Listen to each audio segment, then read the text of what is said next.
তো আজকে কোনো এক শুভাকাঙ্ক্ষী আমাকে কমেন্টস করছেন। শুভাকাঙ্ক্ষী লিখছেন, আমি পল্লী চিকিৎসক, আমার কাছে একজন বলে যে কোনো ওষুধ খেয়েও কাজ হয় না, খাবার দাবার সব ঠিক আছে, আবার ডায়াবেটিস ও ফ্যাটি লিভার টাইপ 3 আছে, এই ক্ষেত্রে কি করণীয়? পরামর্শ দিলে ভালো হতো। দেশের এবং প্রবাসের ভাই বোনদের প্রতি সালাম। আসসালামু আলাইকুম। আমি প্রভাষক ডাক্তার রিক্তা পারভিন, হোমিওপ্যাথি এবং আয়ুর্বেদিক চিকিৎসক। আজকে খুব সুন্দর একটা কমেন্টসের অ্যান্সার করব, যে অ্যান্সারটা যারা ডায়াবেটিস রোগী এবং যাদের ফ্যাটি লিভার আছে তাদের জন্য খুবই গুরুত্বপূর্ণ, বিশেষ করে সেক্সুয়াল বিষয়। তো ফ্যাটি ডায়াবেটিস কিন্তু এখন অধিকাংশ ফ্যামিলিতেই দেখা যায় থাকে, অনেকেরই ডায়াবেটিস। ছোট 18-19 বছর বয়সেও কিন্তু ডায়াবেটিস দেখা দিচ্ছে। অবশ্য ছোটোর থেকেই ডায়াবেটিসটা হয়, অনেকেরই হয়। তো সেক্ষেত্রে আমরা সাধারণত মনে করি যে 30-এর পরে যে মনে ডায়াবেটিস হবে, সে ধারণাটা ভুল। নির্দিষ্ট কোনো বয়স আসলে নেই, লাগে না। আবার ফ্যাটি লিভার এখন আল্ট্রাসাউন্ড করতে গেলে প্রত্যেকটা রোগীরই দেখা যায় যে ফ্যাটি লিভার, এবং ফ্যাটি লিভার কম বেশি সবারই আছে। কারণ তো সেদিক থেকে খাদ্য তালিকাগুলো যদি একটু মেনটেন করা যায় তাহলে ডায়াবেটিস, ফ্যাটি লিভার দুটা থেকেই কিন্তু সুস্থ থাকা যায়, অর্থাৎ নিরাপদে থাকা যায়। ডায়াবেটিস আমার মনে হয় না যে এটা একটা রোগ। এটা আমাদের মহানবী হযরত মুহাম্মদ সাল্লাল্লাহু আলাইহি সাল্লামের সুনিয়ন্ত্রিত জীবন যাপন, অর্থাৎ ওনার জীবন লাইফ স্টাইলটা মেনে চললেই কিন্তু ডায়াবেটিস থেকে রক্ষা পাওয়া যায় এবং সুস্থ থাকা যায়। অর্থাৎ আমার শুভাকাঙ্ক্ষী একজন পল্লী চিকিৎসক, উনি তো অবশ্যই পেশেন্ট দেখেন। কোনো এক পেশেন্ট তাকে বলেছেন যে সে সেক্সের ওষুধ খায়, কিন্তু কোনো ওষুধে তার কাজ হয় না, তার খাবার দাবার সব ঠিক আছে, ডায়াবেটিস আছে, ফ্যাটি লিভার আছে, ফ্যাটি লিভারের টাইপ 3। এখন কি পরামর্শ দিব? আসলে ডায়াবেটিস হলেই যে তার যৌন অক্ষমতা আসবে এমন না। অনেক ক্ষেত্রে দেখা গেছে যে ডায়াবেটিস কন্ট্রোল নেই, তারপরেও 1 বছর পর্যন্ত কন্ট্রোল নেই, তারপরেও কিন্তু তার সেক্সুয়াল লাইফটা ঠিক আছে। আবার অনেকের ডায়াবেটিস নেই, তারপরেও তার সেক্স কিন্তু, অর্থাৎ যৌন অক্ষমতা। তো সেই ক্ষেত্রে ডায়াবেটিস রোগীদের ভয়ের কোনো কারণ নেই। তবে এটাই যে ডায়াবেটিস হলে যদি ক্রনিক হয়ে গেলে যৌন অক্ষমতা চলে আসে। তো এখানে ডায়াবেটিস রোগীদের কোনো টেনশন করা যাবে না।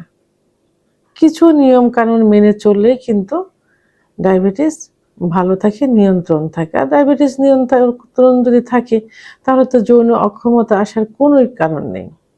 আরেকটা হলো ফ্যাটি লিভার। ফ্যাটি লিভারের কিছু খারাপ দিক আছে, যে ফ্যাটি লিভার হলে কিছু সমস্যা দেখা যায়। তার মধ্যে প্রধান একটা সমস্যা হলো যৌন অক্ষমতা চলে আসে। এটা ফ্যাটি লিভারের রোগীদের এটা হয়ে থাকে। তারপরেও যে ভদ্রলোকের কথা বলেছেন, ওনার তো ফ্যাটি লিভার টাইপ 3, আর ক্রনিক হয়ে গেছে, বেশি হয়ে গেছে। তো এখন আমি আসলে, আপনি উল্লেখ করেননি যে উনি যে ওষুধগুলো খেয়েছেন সে ওষুধগুলা অন টাইম জাতীয় কিনা। অন টাইম ওষুধ খেলে প্রথমে তার কিডনি ইফেক্ট করবে, যেহেতু তার ডায়াবেটিস আছে। আর ডায়াবেটিস না থাকলেও অন টাইম ট্যাবলেট খেলে কিন্তু কিডনি ইফেক্ট করে। দ্বিতীয়ত একটা সময় কিন্তু অন টাইমেও কাজ করবে না। তৃতীয়ত কোনো চিকিৎসাতেও কাজ করবে না। নিশ্চয়ই তাহলে উনি অন টাইম জাতীয় ওষুধ খেয়েছেন। তো এখন ওনাকে কি করতে হবে? এর থেকে বেরিয়ে আসতে হলে অবশ্যই ডায়াবেটিস কন্ট্রোল রাখতে হবে এবং ফ্যাটি লিভার থেকে ফিরে আসতে হবে। ফ্যাটি লিভার থাকাকালীন অবস্থায় যদি উনি সেক্সুয়াল ওষুধ খেয়ে থাকেন তাহলে কিন্তু লিভারের উপরে ইফেক্ট করবে আরও বেশি। এই জন্য ফ্যাটি লিভার থাকাকালীন অবস্থায় অবশ্যই সেক্সের কোনো ওষুধ খাওয়া যাবে না। তাকে আগে ফ্যাটি লিভার নিয়ন্ত্রণ করতে হবে, ফ্যাটি লিভার সারাতে হবে। তো এজন্য কি করতে হবে? ইনসুলিন রেজিস্ট্রেশন হয়ে গেছে এইরকম কোনো খাবার খাওয়া যাবে না। বাবা এটা খেতে দাও। ইনসুলিন, তাহলে ওনাকে কি করতে হবে? সুগার নিয়ন্ত্রণ রাখতে হবে। সুগার বাড়বে এই জাতীয় কোনো খাবার খাওয়া যাবে না। তাকে সালাদ বেশি খেতে হবে। সালাদ কি? এটা ডায়াবেটিসের জন্য কাজ করবে, ফ্যাটি লিভারের জন্যও কিন্তু কাজ করবে। সালাদ কি? তাকে সবুজ শাকসবজি, টমেটো, গাজর, এই জাতীয় শসা, এই জাতীয় সবকিছু মিলিয়ে খাঁটি সরিষা দিয়ে সালাদ তৈরি করে খেতে হবে। নিয়মিত তাকে এক্সারসাইজ করতে হবে, অর্থাৎ ব্যায়াম করতে হবে। ৪৫ থেকে ১ ঘন্টা হাঁটাহাঁটি করতে হবে। হাঁটাহাঁটির মাধ্যমে যে ব্যায়ামটা হয় সেই ব্যায়াম করতে হবে।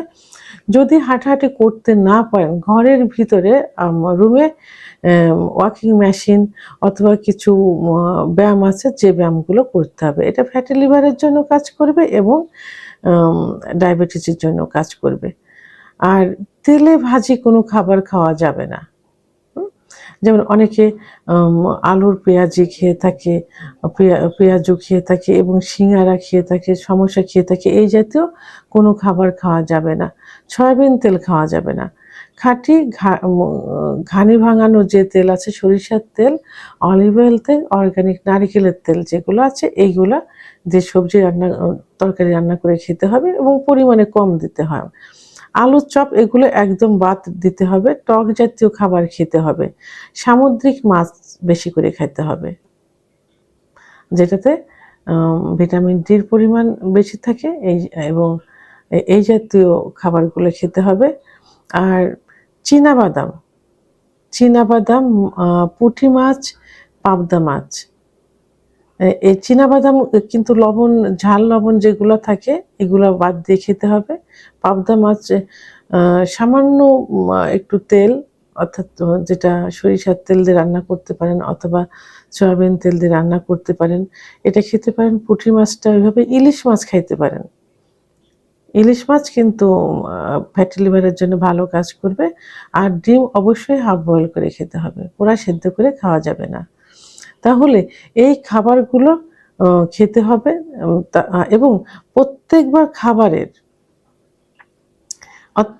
১ ঘন্টা আগে এবং খাবারের ১ ঘন্টা পরে পানি পান করতে হবে। কুসুম গরম পানি খাবার অভ্যাস করতে হবে। প্রতিদিন যে পানিটুকু পান করবেন একটু কুসুম গরম খাওয়ার চেষ্টা করবেন। এতে কি হবে, যে ফ্যাট গুলো থাকে সে ফ্যাটগুলো বার্ন হয়ে যাবে।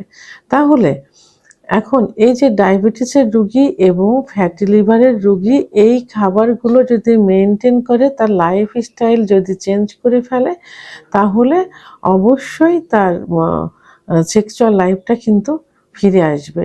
আর এই ডায়াবেটিস কন্ট্রোল নেই, ফ্যাটি লিভারের গ্রেড 3, এই অবস্থায় যতই আপনি ওষুধ খান না কেন, কোনো ওষুধে কাজ হবে না। বরং আরও কি হবে, আপনার ফ্যাটি লিভারের ক্রনিক হয়ে যাবে, বেশি লিভারের উপর বেশি সমস্যা হয়ে যায়, লিভার সিরোসিস হয়ে যাবে ইত্যাদি। তো এই জন্য এই খাবারগুলো খেতে হবে এবং বেশ ফ্যাট বাড়ে, চর্বি বাড়ে, এই জাতীয় খাবার থেকে দূরে থাকতে হবে। অর্থাৎ লাইফ স্টাইলটাই চেঞ্জ করতে হবে। নিয়মিত ঘুমোতে হবে, পরিমিত পরিমাণ পানি পান করতে হবে। আর অবশ্যই অন টাইম জাতীয় কোনো ওষুধ সেবন করা যাবে না। আপনি ফ্যাটি লিভার থেকে দূরে আসুন, ডায়াবেটিস কন্ট্রোলে থাকুন, আপনার সেক্স এমনি আস্তে আস্তে ঠিক হয়ে যাবে। ভিডিওটি সম্পর্কে যদি কোনো মতামত থেকে থাকে অবশ্যই কমেন্টের মাধ্যমে জানাবেন। আর ভিডিওটি ভালো লাগলে লাইক, কমেন্ট, সাবস্ক্রাইব করে আমার সঙ্গে থাকুন। আল্লাহ হাফেজ।